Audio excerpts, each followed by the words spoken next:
تو بتایا یہ جنگل میں ہوتے ہیں، یہ لکڑیاں کاٹتے ہیں اور یہ کشتیاں بناتے ہیں اور اس طرح کا کام کرتے ہیں اور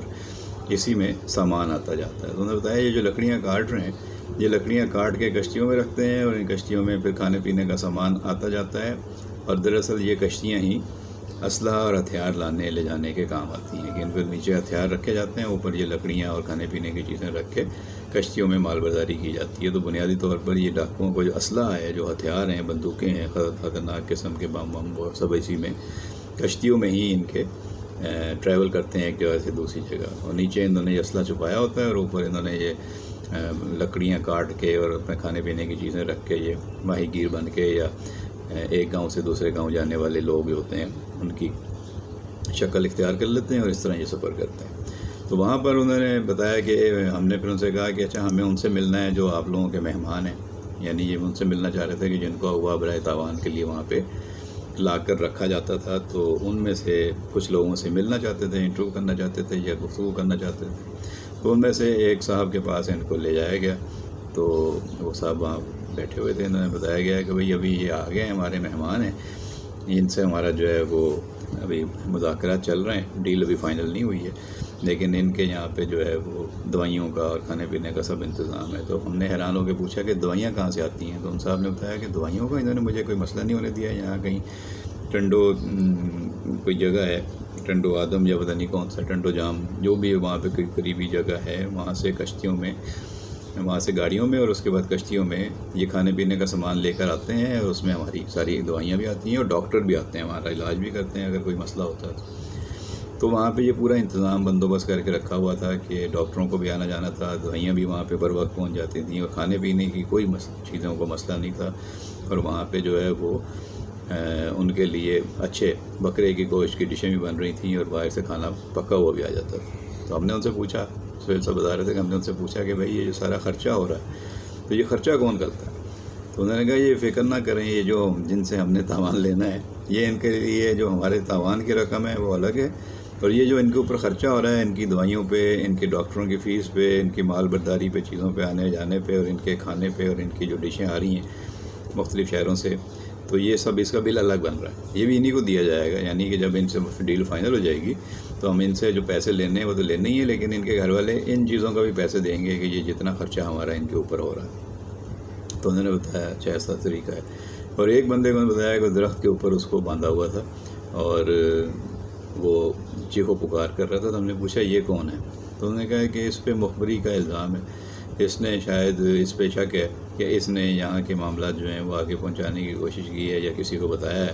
تو اس کو مخبری کی سزا مل رہی ہے، اس کی مار پیٹ ہو رہی ہے اور اس کو جو ہے وہ درخت کے ساتھ ٹانگا ہوا ہے۔ اسی طرح کچھ ایسے لوگ ہیں جو ایک بندے کو بتایا کہ بھائی تمہیں کیوں باندھا ہوا ہے اوپر درخت کے ساتھ ٹانگا ہوا ہے؟ تو اس نے کہا کہ مجھے لگتا ہے کہ یہ غلط فہمی میں مجھے لے آئے ہیں، کسی کی غلط فہمی میں، کیونکہ میرے پاس سب پیسے نہیں ہیں، میں تو کوئی امیر آدمی نہیں ہوں۔ تو یہ اب میری بات پہ ابھی ویریفیکیشن ہو رہی ہے میرے پروسیس کی، کہ جو میں انہیں بتا رہا ہوں کہ میں غریب آدمی ہوں یا میرے پاس پیسے نہیں ہیں، تو یہ اس کو چیک کرا رہا ہے اپنے انٹیلیجنس نیٹ ورک کے ذریعے کہ بھئی کیا جو کچھ باتیں میں نے ان کو بتائی ہیں یہ سچ ہیں یا جھوٹ ہیں، کیونکہ انہوں نے کہا ہے کہ تمہیں چھوڑ دیں گے 3-4 دن میں، لیکن پہلے تمہاری ہم ویریفیکیشن کر رہے ہیں کہ جو باتیں تم نے ہمیں بتائی ہیں آگے یہاں ڈاکوؤں کو، تو وہ صحیح ہیں یا غلط۔ اگر وہ باتیں جھوٹ نکلیں تو تمہیں مار دیں گے، اور اگر وہ باتیں صحیح نکلیں تو پھر تمہیں 3-4 دن بعد جو لوگ یہاں سے کشتیوں میں جائیں گے ان کے ساتھ تمہیں بھی یہاں سے روانہ کر دیں گے۔ تو سہیل صاحب نے کہا بہت اچھی ہماری وہاں پہ جو ہے وہ رپورٹ بن گئی، ہم نے بہت گھنٹے وہاں گزارے، بہت سے لوگوں سے ملے اور اس طرح وہ علاقہ دیکھا جتنا دیکھ سکتے تھے، اس کے نوٹس اپنے ذہن میں بٹھا لیے اور ہم واپس آ گئے۔ ان کو ہم نے یہ نہیں سمجھ آنے دیا کہ ہم صافی ہیں اور ہم جا کے لکھیں گے، ورنہ تو یہ ساری باتیں وہ کرتے نہیں۔ بہرحال واپس آئے، دادو وہاں سے ہو کے پھر وہ کراچی پہنچے، اور کراچی آ کے انہوں نے اس پہ کافی تفصیلی فیچر لکھا اور وہ کافی پسند کیا گیا۔ خود مجید نظامی صاحب نے اس کو بہت سراہا اور ان کو جو ہے وہ انعام میں 500 روپے بھی دیے۔ اس زمانے میں 500 روپے بھی کافی تھے، لیکن یہ ہے کہ مجید نظامی صاحب اگر کسی کو انعام کے طور پہ یا خوش ہو کے پیسے دے دیں تو یہی بڑی بات ہوتی تھی کہ وہ کسی ملازم کو خوش ہو کے انعام دے رہے ہیں، تو ان کا فیچر بہت پسند کیا گیا۔ تو ایک دفعہ سہیل دانی صاحب بتانے لگے کہ پھر ہم ایک دفعہ موقع ملا تو ہم لوگ جی ایم سید صاحب کے پاس بھی گئے اور ہم نے ان سے جا کے کہا کہ جی یہ کیا ہو رہا ہے سندھ میں، یہ ڈاکو اتنے تگڑے ہو گئے ہیں یا اتنا ان کو ہتھیار مل رہے ہیں، یہ سب کچھ ہو رہے ہیں۔ تو انہوں نے کہا کہ ان کو بندوبست ہو رہا ہے۔ تو بہرحال وہ بتا رہے تھے کہ یہ آج کا مسئلہ نہیں ہے، یہ بہت پرانا مسئلہ ہے، اور یہ جو ہیں ان کو ہتھیاروں کی سپلائی بھی ہوتی ہے، ان کو پشت پناہی بھی حاصل ہے، اور ان کا پورا ایک میکینزم ہے جو شہروں سے لے کے وہاں تک انٹیلیجنس یہ کرتے ہیں لوگوں کی، یہاں سے کس کو اٹھانا ہے، کس کو کب گرفتار کرنا ہے، کس سے کس طرح ڈیل کرنی ہے، کتنے پیسے لینے ہیں، تو ان کے ٹارگٹس ہوتے ہیں۔ اور اس کے بعد یہ کوئی ایک گروپ نہیں ہوتا جو شہر سے ان کو وہاں تک پہنچا کے سب ایک ہی گروپ آپریٹ کر رہا ہو، ان کے مختلف گروپس ہیں جن کے مختلف ذمہ داری ہیں۔ کچھ لوگ شہر میں ریکی کرتے ہیں، ان کا پھر کوئی ایک گروپ ہے جو ان کو یہاں سے اغوا کرتا ہے، ایک گروپ ہے جو اغوا کرنے کے بعد دوسرے گروپ کے حوالے کر دیتا ہے، وہ ان کو ٹرانسپورٹ کرتے ہیں، اور وہ ان کو مختلف گاڑیوں میں بڑی گاڑیاں استعمال کرتے ہیں جس پہ رستے میں پولیس کو شک وک نہ ہو، یا مطلب جیسے آج بھی روبدار گاڑیاں جو ہوتی ہیں بڑے طاقتور لوگوں کی، امیر لوگوں کی، تو ان کو ہمارا عام چھوٹے علاقوں میں پولیس والے بیچارے کہاں ان کو روک پاتے ہیں، کیا تلاشی لے پاتے ہیں، تو ان کا روب زیادہ ہوتا ہے بڑی گاڑیوں کا۔ تو اسی طرح قیمتی بڑی گاڑیاں قافلوں کی صورت میں یا بڑے بڑے لوگوں کی جو ہوتی ہیں وہ استعمال کی جاتی ہیں، ان میں ٹرانسپورٹ کر دیتا ہے گروپ، اور اس کے بعد ان کو پھر وہ دور دراز جنگلوں میں جو ان کے ٹھکانے بنے ہوئے ہیں وہاں پہ رکھتے ہیں، لیکن وہاں پر ان کا سارا انتظام کیا جاتا ہے، ان کی صحت سلامتی کا خیال رکھا جاتا ہے،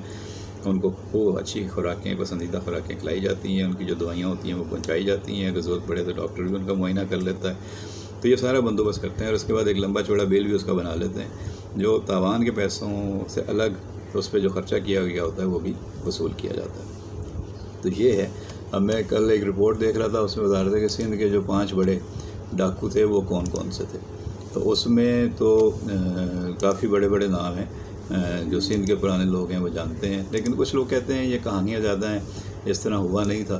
اور اس طرح انہوں نے بنا دیا گیا ہے۔ تو یہ 70 کی دہائی میں ڈاکوؤں کے عروج کا آغاز ہوا تھا، اور تاریخی طور پر دیکھا جائے تو 70 کی دہائی میں جب ذوالفقار علی بھٹو وزیر اعظم بنے تو سندھ کے ڈاکوؤں نے سر اٹھانا شروع کیا تھا۔ اس دور کے نامور ڈاکوؤں میں مہربان ڈاڈو، کڈو للمان اور تو چانڈیو شامل تھے۔ اب مشہور کتاب ہے ڈکیت، اس کے مصنف ہیں پروفیسر امداد حسین سائیں۔ ان کے مطابق اس رپورٹ میں بتایا گیا ہے کہ مہربان ڈاڈو ایک عام کسان تھا جس کی بہن کو ایک مقامی جاگیردار نے اغوا کر لیا تھا۔ پولیس نے انصاف نہ ملنے پر اسے اپنی بہن کی عزت کا بدلہ لینے کے لیے ڈکیتی کی دنیا میں قدم رکھا۔ یہی وہ دور تھا جب پہلی بار کھڈو المان جیسے ڈاکوؤں نے لوگوں کا اغوا برائے تاوان کے لیے اغوا کرنا شروع کیا۔ اس سے پہلے زیادہ تر جانوروں کی چوری اور قتل عام ہی رپورٹ ہوتا تھا۔ 80 کی دہائی میں رابن ہوڈ اور سیاسی کنیکشن بھی نکل آئے۔ 80 کی دہائی میں سندھ میں ڈاکوؤں کے عروج کا سنہری دور کہا جاتا ہے۔ اس دور کا سب سے بڑا نام پرو چانڈیو تھا، وہ جو آپ کو بتا رہا تھا نا کون سا وہ ڈاکو تھا، تو وہ پرو چانڈیو ڈاکو تھا، جسے سندھ کا رابن ہوڈ کہا جاتا ہے۔ وہ عام کسان تھا جس نے پولیس کے مظالم کے خلاف ہتھیار اٹھائے، اس نے امیروں کو لوٹا اور غریبوں میں مال تقسیم کیا، جس کی وجہ سے عوام میں اس کی ایک الگ ہی مقبولیت بن گئی۔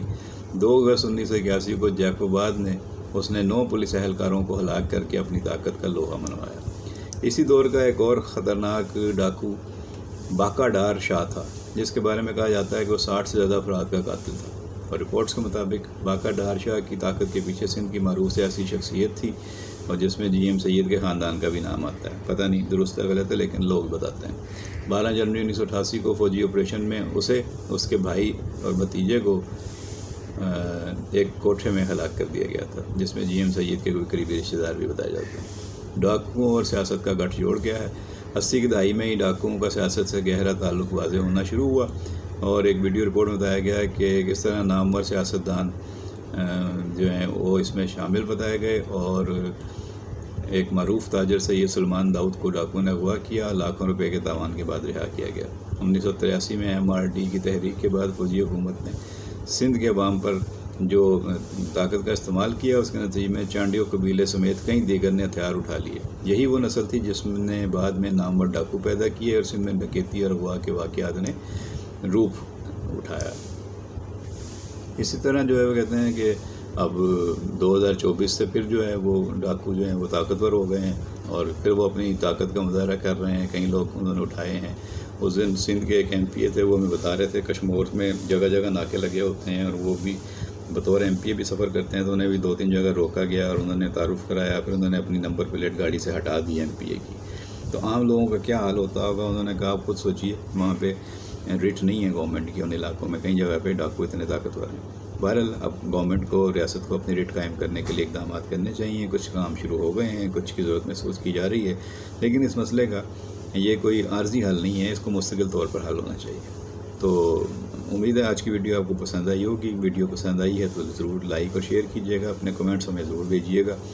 اور چینل پر آنے والے نئے دوستوں سے ہمیشہ گزارش ہوتی ہے کہ ہمارے چینل کو سبسکرائب کر لیں, اگر نہیں کیا گھنٹی کا بٹن دبا دیں.